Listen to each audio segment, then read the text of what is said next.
Hello everyone, my name is Jason, aka Bacon Chest, coach of the St Kilda Superiors. Welcome to week 6 of the MLBA Season 3, where we are going up against Loosey Goosey and the Chicago Bibarels. So, coming off a loss last week against the Hamilton Toracats, puts us at 3 wins, 2 losses, so this will be the last game before the mid-season. Not that I think there is actually a mid-season break, but, going into the halfway mark of the season. So we want to be in a winning record. We don't want to be at 3-3. We'd much prefer to be at 4-2, and, have a really good shot moving into playoffs, particularly because our division is quite close if we can get to 4-2. This is a divisional matchup as well. I haven't actually checked how playoffs work in this league, but I'm assuming it's somewhat similar to the GBA, given we are split into 4 divisions. So yeah, divisional matchups, very meaningful. Our division is quite close. I think everyone has at least 2 wins going into the week 6. So yeah, that makes it all very tight. If we're on 3 wins, we're going to be sort of like equal first with a couple of other people, I think, potentially, depending on how results go. If we win, we can be on top of our division at the halfway point, which is a really good spot to be in, obviously. So, what are we going up against this week? We see that the Bibarels have a roster of Celesteela, Nihiligo, Rotom Wash, Donphan, Uxie, Persian, Alola, Magmortar, Shaman, Druddigon, Sylveon, and Bidoof. With Z users being Celesteela, Uxie, Persian, Shaman, and Bidoof. So, obviously Bidoof, biggest threat on the team. I don't know how we're going to deal with it, but, we're just going to have to hope that maybe it doesn't come. But aside from that, some actual big threats include the Celesteela and the Nihiligo. Obviously, both of them having Beast Boost. Celesteela with Z moves is one of the best mons in the format. Even in a format where there are some broken mons available, it's still amazing. It's just so good. And Nihiligo, really good. Obviously, struggles a bit to break down ground types and steel types, but the Bibarels roster does have things that can break down those things, such as the Shaman for ground types, the Magmortar for steel types. The Celesteela can also break those things down with Z moves, given it has access to both grass, fire, and ground coverage, as well as that's the relevant things for those things. I'm expecting the Rotom Wash to come, because Rotom Wash is really bulky, and I do struggle a bit to kill it with my team, especially because my grass in this game would be Tangrowth, and I really don't want to bring Tangrowth against a team with Celesteela and Nihiligo, which is probably why Rotom Wash is on this roster, because it, takes advantage of the fact that your opponent doesn't want to bring their grass type. So yeah, I'm expecting those top 3. I'm expecting Donphan, because it's a response to Tapu Koko, of which my opponent has very few. And then I'm really not sure what to expect beyond that point. Persian could be nice if they want to set up with Parting Shot or even Z Parting Shot into a Celesteela or an Nihiligo. Uxie could be nice to get rocks up. Shaman could be nice to offensively pressure me.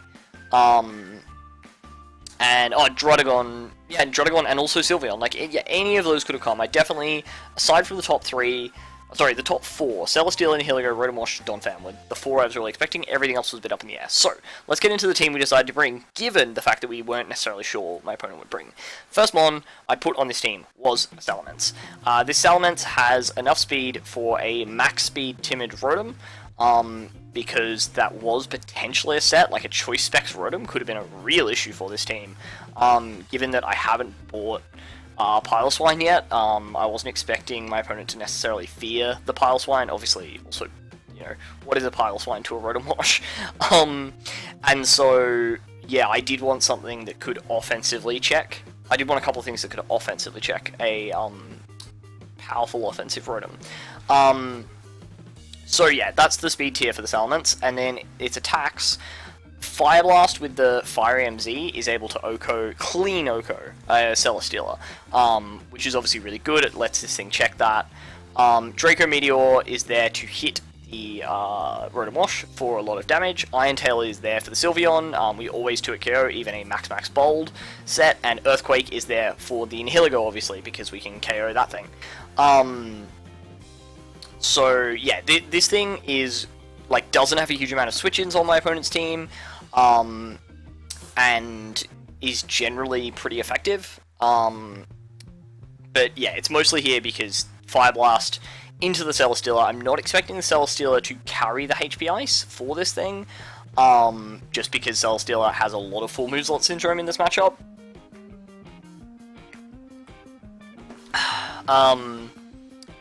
But if he does, then we'll... so yeah, like if the Bibarels do, then we're going to have to deal with that as it comes. Our next mon is actually a Tapu Koko. And, you know, we've got a physical Tapu Koko with Wild Charge, U-Turn, Brave Bird, Grass Knot to 2-hit KO the Donphan very, very easily. And, you know, pretty standard set, right? Except also the Terrain Extender, which I just love. The reason this is here is because I didn't necessarily know what item I wanted to put on it. I've already put a Z move onto Salamence, so otherwise I definitely would have put a Z Grass Knot or Z Wild Charge, or even Z Brave Bird. All of those could have been potentially useful options in this matchup. But what a Terrain Extender actually allows us to do is, with some of the electric coverage we have later on in our team, it allows us to do a lot more damage to Celesteela.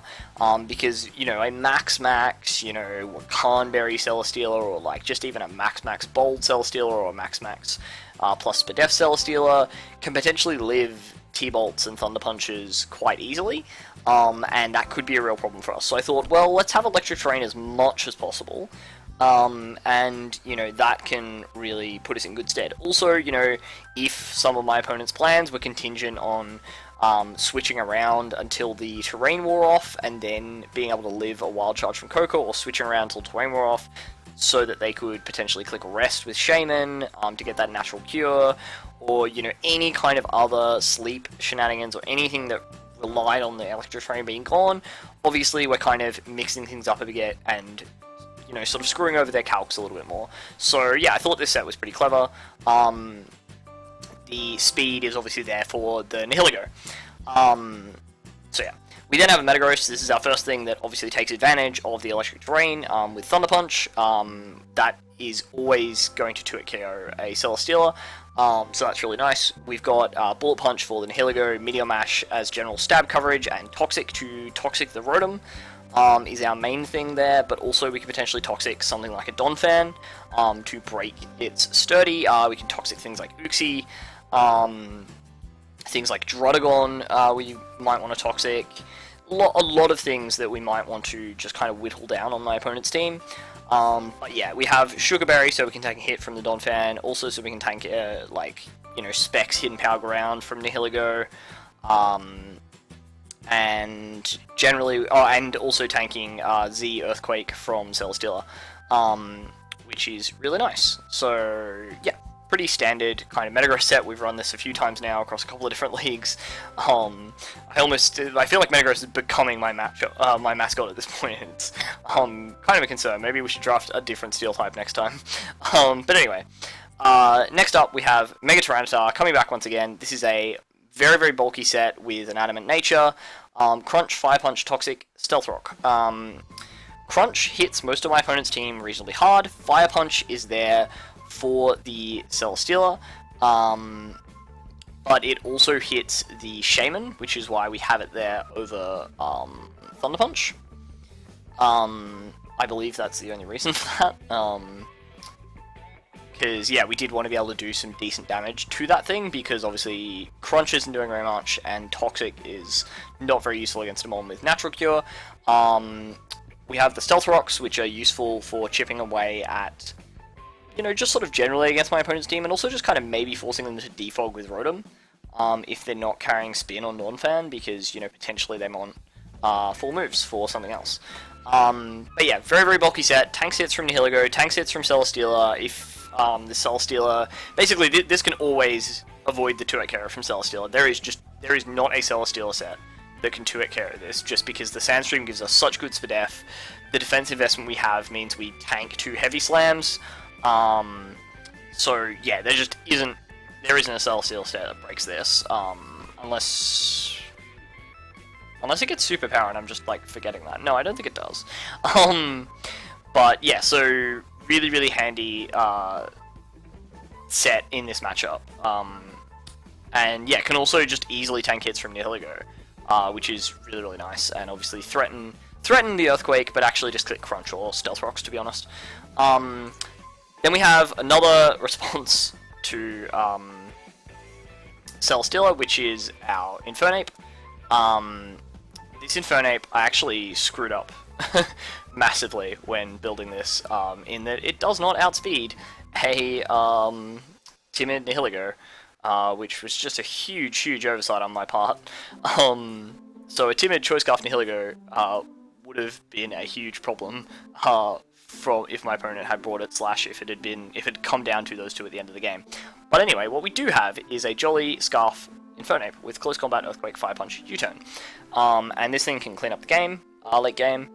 Close Combat doing huge damage to pretty much all my opponent's team. Like their fighting resists are Sylveon and Uxie, and I don't expect either of those to be close to full health at the end of the game. Neither of them particularly want to tank a Fire Punch. You know, and I can chip away at them with things like Fire Punch and U-Turn. If I have sacks left over, we can get rid of those things in order to clean up with Close Combat, or in order to clean up even with Fire Punch, depending on what's left. Given my opponent's fire resists are also like reasonably limited in the forms of like Rotom, Magmortar, which I don't expect to come, and then Druddigon, which is obviously reasonably easy to chip away at. So yeah, pretty standard set, although we did screw up a little bit on the EVs.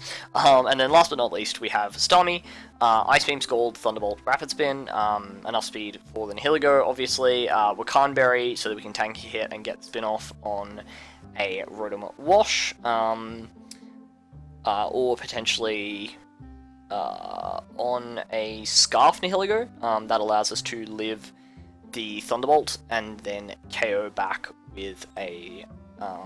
Well, yeah, we actually don't care back, because we did opt for Scald over Psyshock, mostly because I was actually a bit worried about Donphan at this point. I realized that Donphan is a huge problem, given that it Earthquake, Earthquake, Earthquake, Earthquake, Ice Shard. So, yeah, bit of a problem. So, let's get into the battle. As you can see, my opponent does bring that Donphan. They also bring the Celesteela and the Nihilego and the Rotom Wash, which I all expected. And then the Uxie and the Druddigon. Druddigon's a little bit annoying because we don't have Dazzling Gleam on Coco, or we don't have Ice Punch on anything. So we don't have a huge amount of ways of killing that, outside of Ments. I guess like Ments and Starmie are our two main ways of killing that thing. And then Uxie, you know, we're just going to have to wear down, but I'm not too worried about what Uxie can do to me. So let's get into the battle. My opponent leads off with the Donphan as I lead off with Infernape. I should have realized, after what I just told you about how much Donphan kind of destroys my roster, that I should have just let out with my Starmie, and I should have just let out with my Starmie and click Scald. Instead, I'm kind of forced to click U-Turn here, take some Rocky Helmet Chip, and go out into Starmie as he just, my opponent just goes straight away for the knockoff. Knocks off my Wakan Berry, which doesn't matter, but they do 98%. I really, really should have put Colbur Berry on this thing, given it was my response to Donphan. I also should have let off with it, but like mostly I should have just put a Colbur Berry on this thing such that we would not die to knock off into Ice Shard. So yeah, that's just a mistake on my part, and it's going to cost us our Starmie here. So that's obviously not a great start to go be 2 turns in, and having done 14% to a Donphan. I'm actually forced to go back out into Infernape here, click U-Turn, and then go out into Salamence. I figure that my opponent is not going to click Earthquake. Is going to click Earthquake. Not expecting my response to Donphan to be a Salamence. But it actually kind of is. So, yeah. Now that this thing has been weakened slightly, we're just able to click a very free Draco Meteor.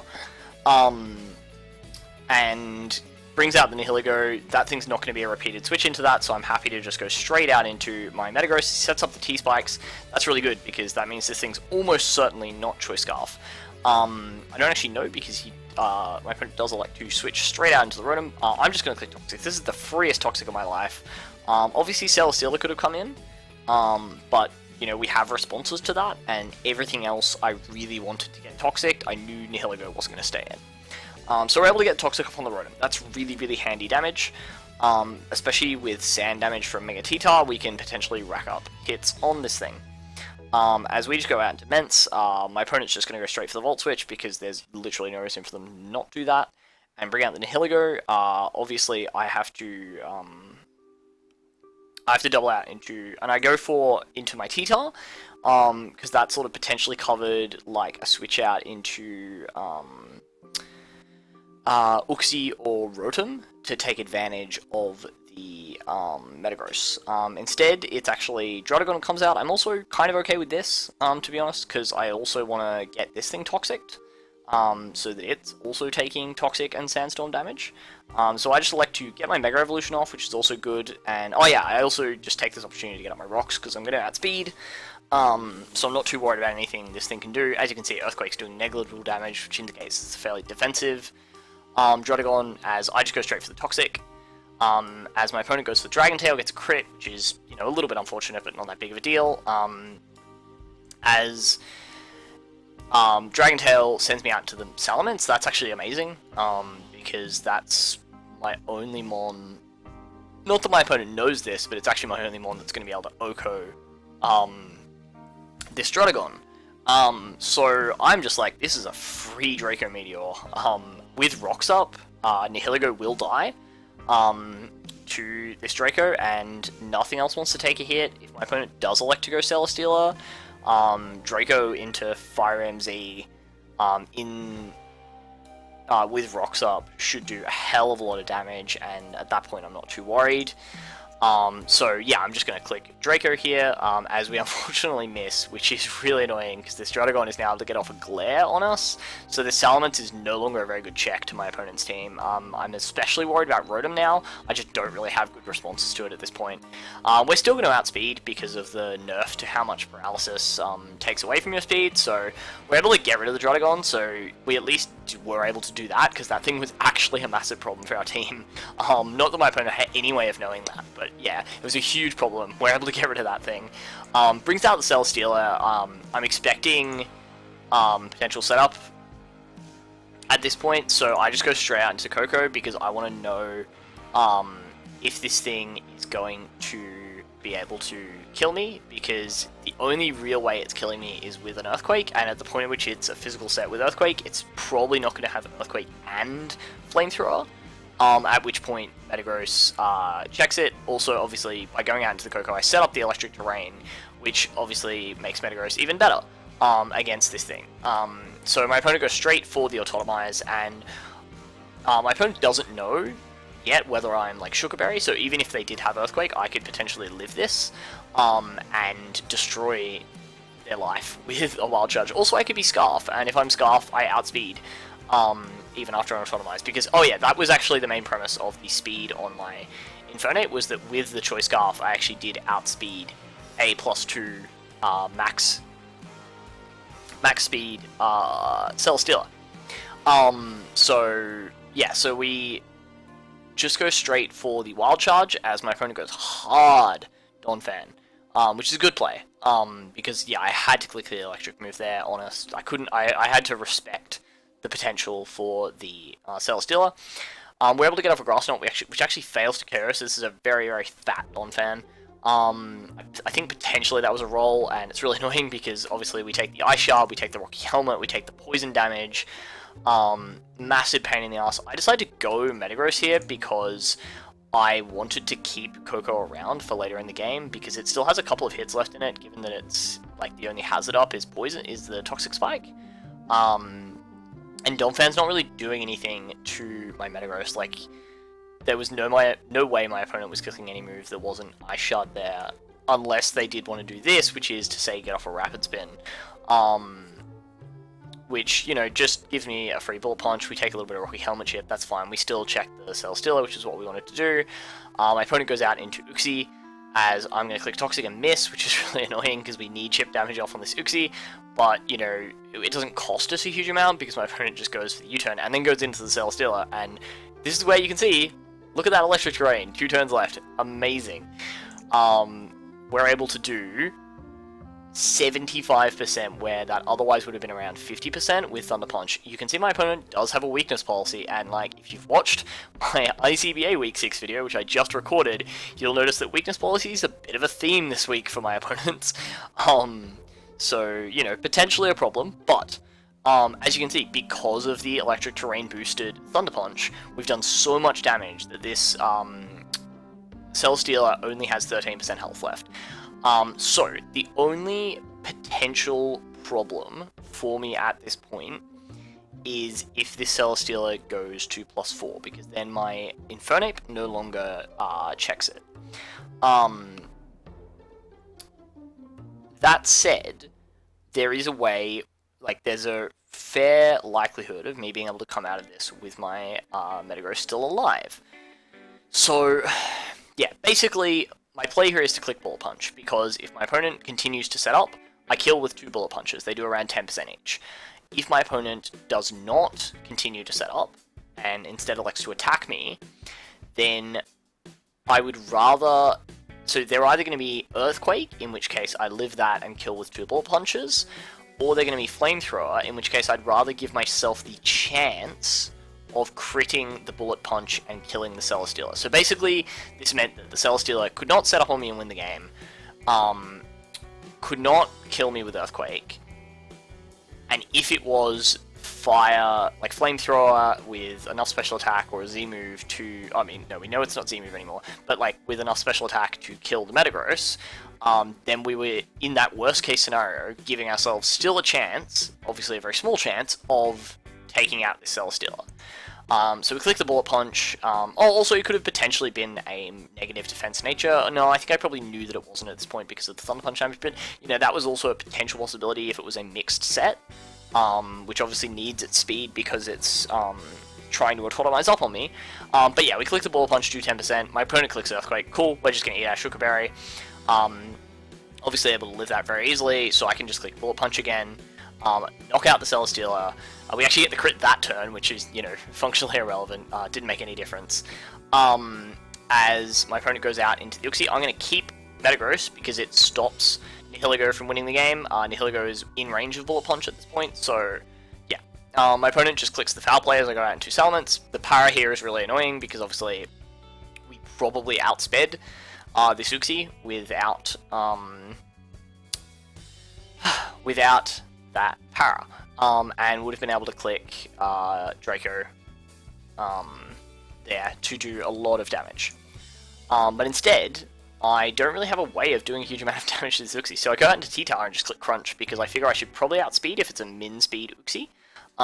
Because, oh yeah, and in fact I know that I outspeed this thing, because we had a moment earlier in the game where it was against Metagross, and yeah, I can see that my Metagross outsped this Uxie, and Metagross only outspeeds literally minimum speed Uxie with the set that I had, because I think I have 176 speed, min speed Uxie is 175, so I know that my Tyranitar, which hits about 178, is going to outspeed. So I'm able to click the Crunch, get off 61%, that's great. Brings out the Rotom, this is great because I also get Toxic and Sand Chip onto the Rotom. So we're chipping away at the Rotom a little bit, forced to sack off T-Tar now to the Thunderbolt because we don't have particularly good switch-ins. And it's at this point where I realize that, like, okay, this is really going to just depend what this Rotom set is as to whether or not I can kill it. I go out to Coco because if I can get Wild Charge damage off on this, then Scarf Inferno cleans up the game. We instead are able to take out the Uxie, which is not really what we wanted, but, you know, like, is one less mon to worry about, I guess. Coco dies to the combination of Recoil and Sandstorm and Poison, so that's a bit annoying, but yeah, we bring out the Infernape, and this is where I'm like, okay, so depending on what set he is, we can basically... I have to hope that isn't Scarf Nihilego, as I've already explained in the team builder, because I didn't prep my Infernape correctly. But, so if it is Timid, Max Speed, Scarf Nihilego, we've lost the game, there's nothing I can really do about that.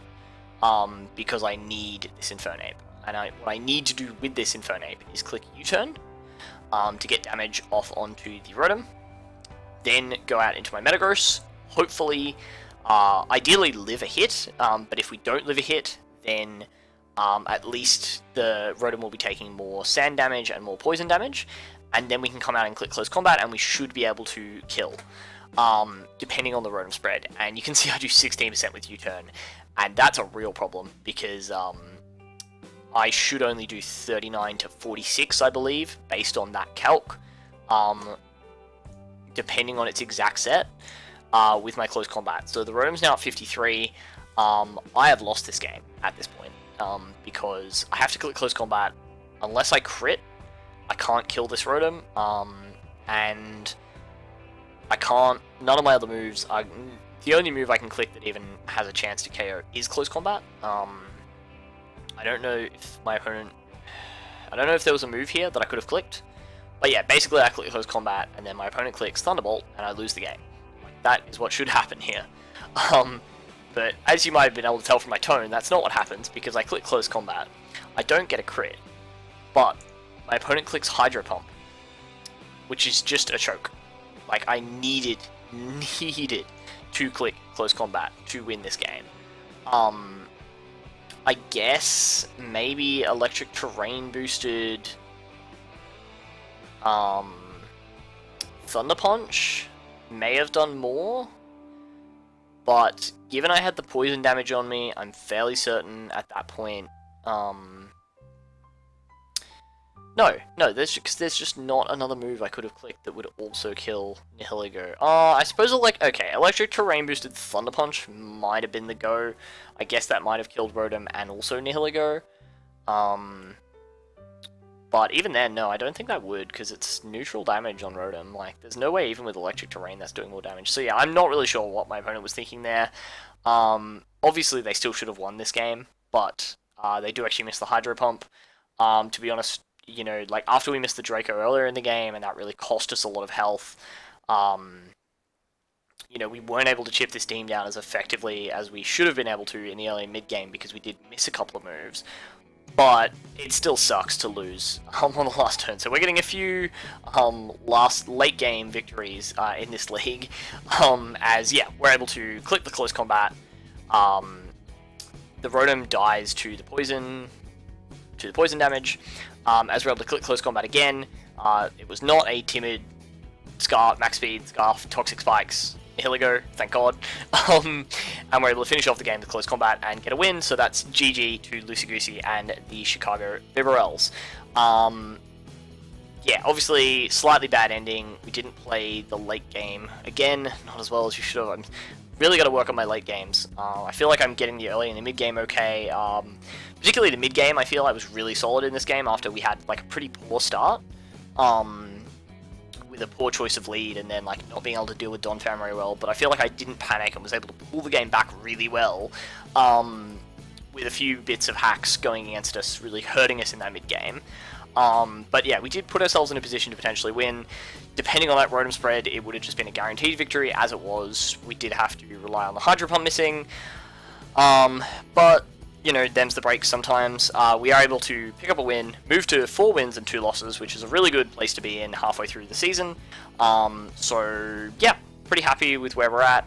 Pretty happy with the roster. I need to improve my play, particularly in my end games. I'm just kind of mathing out the end game a little bit more. But aside from that, until next time, peace.